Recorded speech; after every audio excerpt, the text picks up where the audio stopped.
అందరికీ నమస్కారం అండి. ఈరోజు మనం భగవద్గీత మొదటి అధ్యాయం 15వ శ్లోకం చూద్దాం. పాంచజన్యం హృషీకేశో దేవదత్తం ధనంజయ పౌండ్రం దద్మౌ మహాశంకం భీమకర్మ వృకోదర.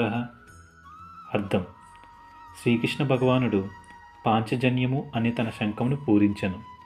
అర్జునుడు దేవదత్తము అనే తన శంఖమును పూరించెను. భోజన ప్రియుడు, ఘనమైన కార్యములు చేసేటటువంటి భీముడు పౌండ్రము అని తన మహాశంఖమును పూరించెను.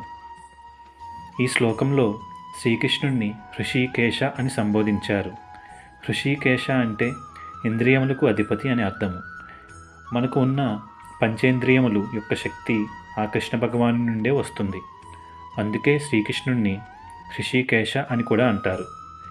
ఎవరైతే ఆ కృష్ణ భగవానుడికి శరణాగతి అవుతారో వారి యొక్క ఇంద్రియములు ఆ కృష్ణ భగవానుడే నియంత్రిస్తాడు.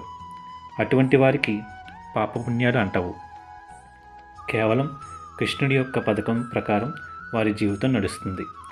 చివరకు వారి యొక్క ఆ జన్మ తరువాత కృష్ణ భగవానుని చేరుకుంటారు. ఇక ఈ శ్లోకంలో అర్జునుడిని ధనుంజయ అని సంబోధించారు. అన్న ధర్మరాజుకి యజ్ఞ నిర్వహణలో అవసరమైన ధనాన్ని సాధించి తీసుకువచ్చిన కారణముగా అర్జునుడికి ధనంజయ అని పేరు వచ్చింది. మరియు ఈ శ్లోకంలో భీముడిని వృకోదర అని సంబోధించారు. భీముడు బాగా బలము కావలసిన కష్టమైన పనులు చేయడంతో పాటు అధిక మోతాదులో భోజనం చేసేవాడు అవడం వల్ల భీముడికి వృకోదర అని పేరు వచ్చింది.